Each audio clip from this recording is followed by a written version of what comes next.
Hi, welcome back to part 2 of these reviews, and... Yep. This is the end. Rating F. On a house show, this is a fine main event. For one of the biggest reviews of the year, this is boring. Just boring on so many levels and nothing but makes a blowjob. From Hogan, from the announcers. Just 15 minutes of Hogan praise, but we're not done yet. Hogan gets in the room with a cheer, and here comes the Dungeon of Doom. I count 8 people in there, including Giant. They don't land a single shot. Hogan's literally beat up 8 guys on his own. And here's the Loch Ness Monster. A guy that weighs 700 pounds that was there for like 4 months. Like, just remember, he can't fit into the cage. Because the dungeon holds it back. Reading that as he's too fat to get from the door. Yes, Hogan has beat up 8 guys on his own. And their 15-minute cage match against a former world champion. I can't believe I just saw. Oh, wait, is Hogan or other stuff? Sure, I can. A business theme music hits to take us out. Really? Yeah. Wow. You know, his old music, his cool music. Yeah. That hit to take us out. Wow. Errol Rangeth. I was going to put D-, but that made me upset. Just well. There's 2 good matches on this card. 2, that's it. The match was the world title match and TV. Of course, I could be able to 8 guys at once goes away. It's when I say beats them out, I mean, I'm touch it. It was like seeing somebody that's regular or taking. So, play the first little easy game. My Hogan beat them. Yes. That's pitiful how deep they buried these guys with that nonsense. Do you have any idea how bad they look now? 7 of them are fresh, and they can't get a single shot on a guy that had a 15-minute match. I mean, seriously, how inept did they just look? The top of Hogan will get a cage match against most of them, plus 2 more monsters, and will beat that official with the help of Savage next month. It was those 2 matches that more or less most credibility as a face for years, resulting in the heel turn. This was an abomination, and it is only what was rated at F, because I'm being nice, because of the good world title match in the past, and the good TV title match. This was horrible, and it can more or less be still in place when Hogan is pushing his butt. He's just awful. Just to the NWO. Alright, well, it's my turn. NXT Takeover Rival. I've shown honestly missed it. Not nearly as long as that, nor did it feel anywhere near as long as that. Well, anyway, the previous Takeover, I'll give you some backstory. It was the one where Sami Zayn finally beat Adrian Neville. Yes, Adrian Neville. Neville actually had a first name. He beat Adrian Neville for the NXT Championship. And when he was celebrating, Kevin Owens came out, and they hugged, and they're starting to walk back, and Owens threw his head straight onto the steel ramp, and then powerbombed him on the ring apron. Him having the stretcher job of Sammy going out. Alright, now we get to NXT Rival. The first match is actually Hideo versus Tyler. This match was set up because they initially had a number 1 contenders tournament for the NXT title, and Hideo actually beat Tyler in the opening round. First, my impression of the match, first off, it was sort of weird hearing Tyler Breeze's music with just Tyler Breeze's music, not that like a remix one with Fandango with Breezango now.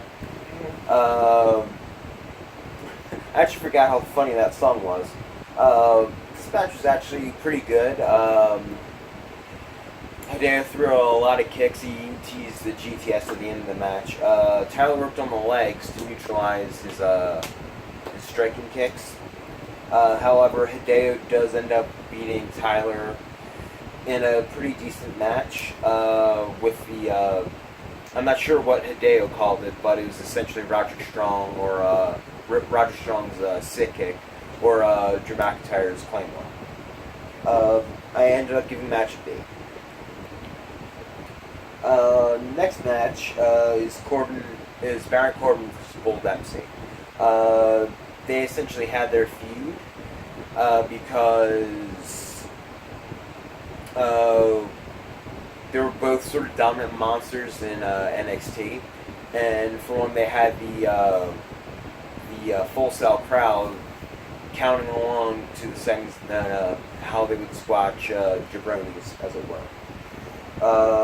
However, they actually ended up starting to fight each other, Corbin had previously beaten Bull in the same number one contenders tournament that Tyler and Hideo were in. However, Corbin would win that fight. However, he would go up against Neville, who would be looking to retain his title.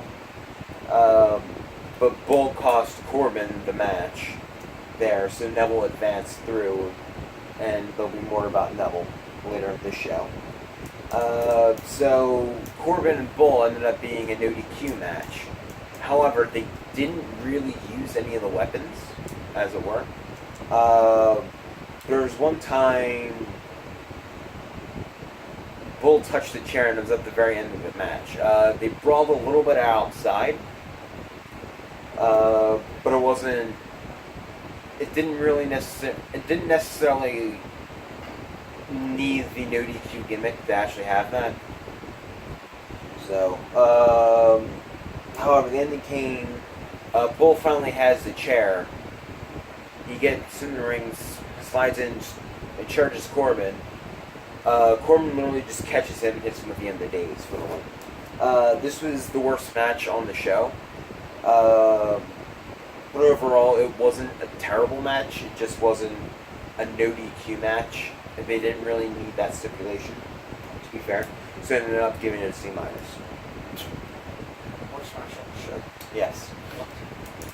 Alright, the next match was for the NXT Tag Team Championships. It would be the Lucha Dragons, Kalisto and Takara versus Wesley Blake and Buddy Murphy.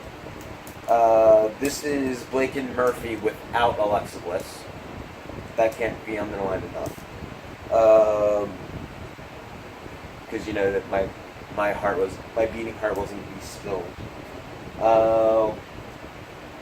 Blake and Murphy actually recently just beat Lucha Dragons on NXT television. I want to say within the weeks leading up to this takeover. They seemingly got a win out of nowhere, pretty much. They weren't really like the top of the division. They weren't anywhere close to it. In fact, I believe one of their first wins was in fact their NXT Championship wins. Sort of looking at Blake and Murphy now, they were sort of generic actually. I see why they put Alexa with them. Just to help them really stand out a bit more. But on their own, they're sort of generic. They don't really stand out to me. And the funny thing is, it's almost 2 years after this. I still can't tell which one's Blake and which one's Murphy, to be honest. Well, for somebody to be still horrible. I know. If you look at her, I know. If you look at her pictures, you would clearly know which one's Murphy. I know Murphy's the one with Alexa. I know that. You know, the Australian one. The Australian next one, yes. to the American. Yes. However, when you put them God, side by side in a tag team match, I really can't tell either one apart. This is just as bad as Alexa, not know which hardboy is which. No, it's not. Yes, it is. You cannot compare Blake and Murphy with Matt and Jeff Hardy. Hey, I like Murphy. Murphy's okay. Yeah, I confused the Hardy Boys when I was younger, but I was like 8. Murphy's not bad. Murphy isn't. They're actually neither one is bad. Right. It's just they don't really stand out. That's not a problem. Yeah, they kind of is. No, that's just as bad as the Marcus. As workers, though, they are solid. I'll give them that. I believe it was Blake that hit Kalisto with her frog splash to retain. And I'm very good with Blake in WWE 2K17. Yeah. Look at that, Blake. You got a supporter in a video. Oh wait, or is it Murphy? See? It's Murphy. See? Point, set, match. Wait, which one's the frog splash? It was Blake. Oh, I was right. It's Blake. No, it's Murphy that's the frog splash. That was Blake. Yeah, but in the game, Murphy does. Blake did the frog splash. Maybe they both have it. Oh, maybe both. Maybe 2K can't tell them apart. Oh, wait, I know which one's which, but I'm not sure which one's which when they wrestle. Exactly. That's what I'm saying. Oh, yeah, and that's just as bad as the hard one. Yeah. They also weren't anything special without Alexa, anyway. Never heard of them. Yeah. Alexa at least brought some watchability to them to see Alexa. However, I ended up giving the match a B-. It was a quality match. It's just that I cared more about the Lucha Dragons losing the belts than I did Blake and Murphy having it. I guess it's not really a bad thing since they were the heel team, but they didn't really, as the champions, they didn't really stand out to me. And now, the card. And now, this is where the card goes into overdrive, in fact. Because the next match is Finn Balor versus Adrian Neville. For the normal contenders. My favorite match on the card. For the normal contenders for the NXT Championship. For my next watch, it's my favorite match on the card. This is actually the finals of the tournament I was talking about previously with Hideo, Tyler, and Baron, and Bull. This is actually only the second time we've actually seen Finn Balor in his demon paint, so it's a nice little fact to add there. It's also one of the last times you would see Neville with a first name. Also, last time I've seen Neville on NXT, right? I believe it's his last match in NXT, yes. It was a good match back and forth. There were a lot of really cool spots to see. I would definitely recommend this match. However, it's not my favorite match of the night when I rewatch this. However, Finn does win with the coup de grace in a great match. I gave it an A-. Next match we have the Fatal 4-Way for the NXT Women's Championship. Charlotte versus Becky versus Sasha versus Bayley. The Four Horsewomen had, in fact, a Fatal 4-Way on an NXT Takeover. This Takeover Rival. This is actually the end of Charlotte's NXT title reign. It's pretty much set up as those three women want the titles, obviously.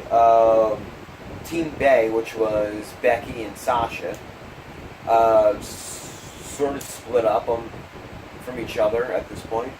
But they both wanted the championship. And Bayley would also interject herself as well, even hitting a belly to Bayley on Sasha, or not Sasha, Charlotte, when Charlotte ripped the belt out of her hands when she was holding it. This would actually be my favorite overall match of the night. There were a lot of really cool spots as well. The earliest one would be, I believe it was Becky that threw Charlotte into the side video boards. Yeah, the LED boards that you see are not commonplace on Raw, SmackDown now. Becky actually threw Charlotte into it, and actually it sort of blanked out the LED board. You also got a cool spot where Bayley and Becky were on the outside, and Sasha leaped over the referee in order to take them out. And then Charlotte actually did just a basic plancha just over the rope on all three of them. The match actually ends with Sasha holding in the bag segment for a long time. Becky actually comes in to almost break it up. She has the apron. Sasha releases the hold, knocks Becky off, and Becky falls into Bayley.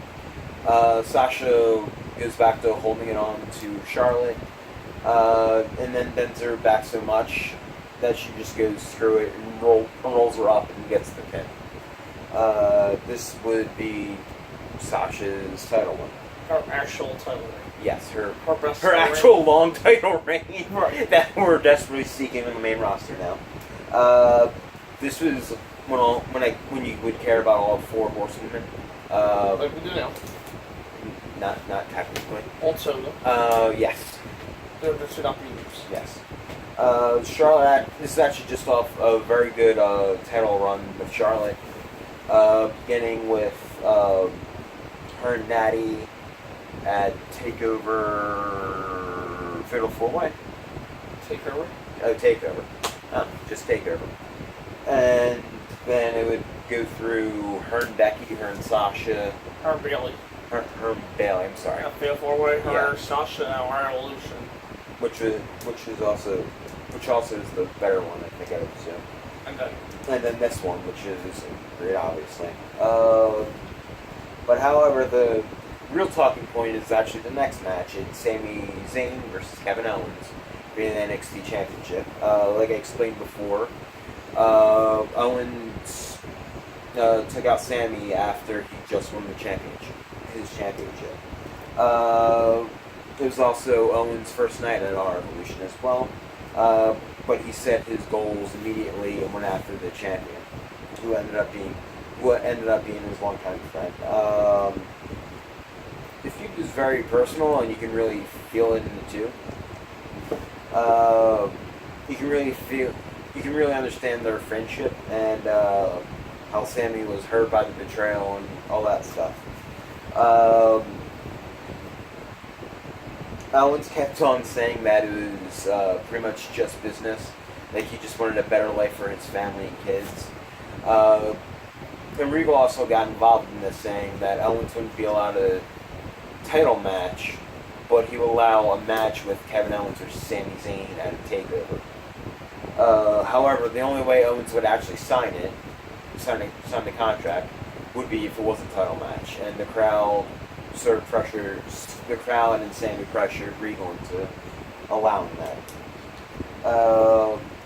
However, this match, I could say, benefits a lot from hindsight. This match was mostly about its story. It set up the long rivalry that Sami and Owens would have, not just on NXT, but on Raw, and even now, currently on SmackDown, where they're interacting with each other in sort of adversarial ways. However, it's pretty much Owens beats Sami down for most of the match. Sami does have sort of hope spots where it was like, okay, well, Sami can still win this. However, it does end up with Owens powerbombing him like 5 times. And at a point, he just snaps, continues powerbombing, and the referee actually has to stop the match because Owens won't let the medical staff come check on Sami. So Owens actually gets awarded the title because Sami, after one of the powerbombs, not lazily, but sort of barely kicked out, like very like. Just like. Yeah, just so like that's how in bad shape he was. Sami is an excellent seller, by the way. Oh, yeah. And Owens actually wins it without having pinned or submitted Sami. Leading to that, it was probably a bit more personal than Owens actually let on. Again, this match benefits a lot from hindsight. You could see the story of this match and how it started off this awesome rivalry. It adds to each of their success matches. Even so, with their one on Raw on, that would be not Money in the Bank, Battleground. Which probably should be my favorite of their series. However, if I was just going based on the match, I probably wouldn't rate it this high, but since you can see where the story goes with it, I ended up actually giving it an A+.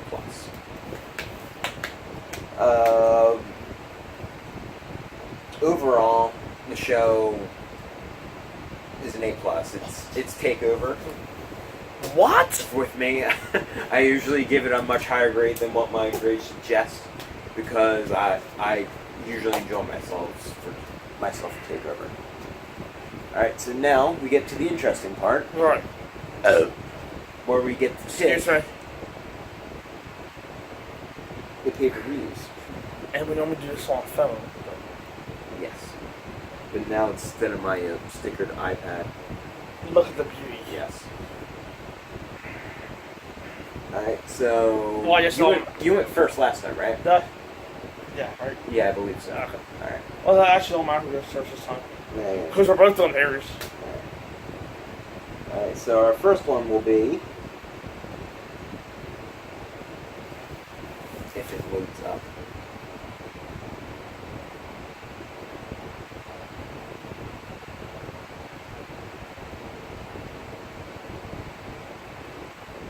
Taking a very, very, very long time to load up for some reason. No, yeah, 2001. Thank God.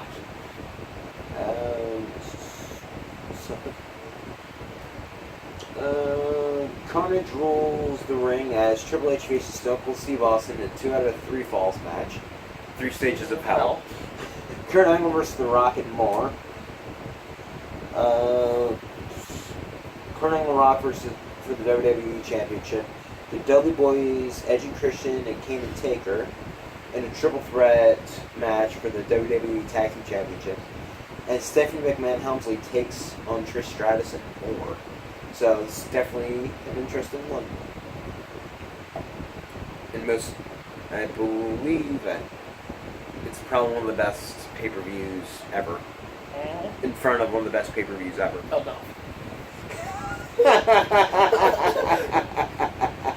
We get a WCW one. A year before the one I just did, WCW Super Bowl 1995. You can just read the notes. The biggest girl of them all. Actually, this also sounds based on the one I had. Hulk Hogan square off against Vader for the WCW World Title Championship. Sting and Macho Randy Savage go to go against Avalanche, and Big Bubba Rogers. Harm Heat faced the Nasty Boys with the WCW Tag Team on, and much more. Alright, so next week, me and Joe We'll do a double review. will do a double review. For both, and that'll be the regular for the every 10th one. Yes. But we'll let you know them on the 9th week, on the 19th week, Yes. and the 20th. We sort of don't know how to account for, accounting majors. And we'll let you think about what you think of us after that. Yes. And see you next week. Bye. Bye.